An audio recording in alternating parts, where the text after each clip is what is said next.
Hey everybody, welcome back to the channel. It's your girl Bev and I'm back with a Bible journaling video. If this is your first time here, welcome.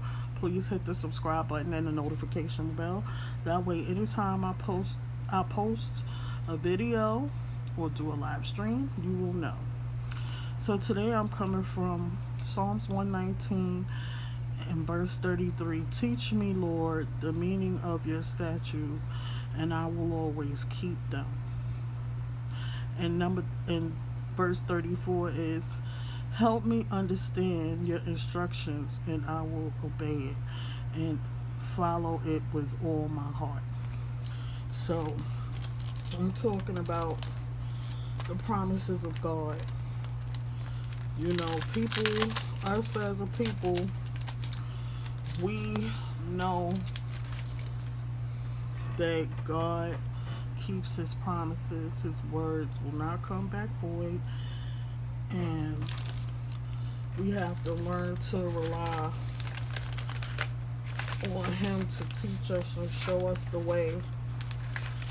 And for me, I want to keep his promises in my heart, and I'm working on becoming a better Christian so that he could be pleased with me and everything like that. So I'm not trying to do anything in my own will anymore. I'm trying to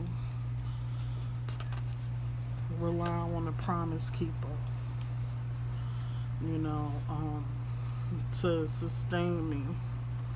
Because if I could do it on my own, I would have done it by now,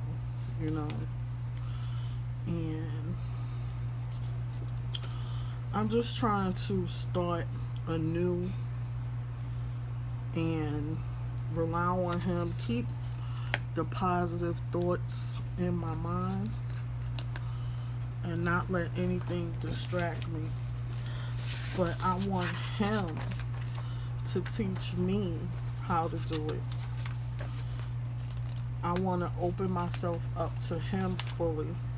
And I don't want to say I am opening up myself to God fully so that I could walk the way he tells me to walk, not the way I want to walk. So it's been a while since I did a Bible journaling video, and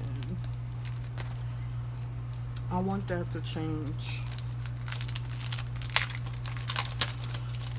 And not that I want to go back and do the old things that I used to do, but I want to pick up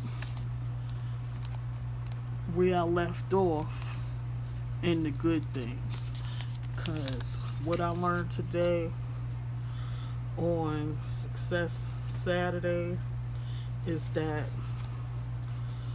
we can't stay looking back on the past and marinating on the things that happened to us. We have to live for the now. The only part of your past that you would ever concern yourself with is the parts that were good and beneficial for your future. Anything that's not positive, you absolutely cannot keep it, because Lakeisha used the example of Lot's wife. She turned around and looked back and turned into a pillar of salt after she was instructed by God not to look back. So she couldn't live out her destiny now because she was too busy worried about what she had left behind. And I don't want to be a pillar of salt. I want to live in the ways of God, the way he tells me to live, the things he wants me to do, the way he wants me to be, his way or no way. His will be done. Amen. So I know this is not a long video, but I just wanted to do a little bit of creative journaling, having time with God. I don't like to write on camera, so I'll be having my notes here, what the note's gonna say, and I'm gonna put it right under here. I'm gonna line it. So if you made it this far, you enjoyed my Bible journaling video, there'll be more to come. I thank you for stopping by. Again, my name is Beverly, and the channel is She Loves Planners and Crafting, and I'll be seeing you guys again soon. Bye.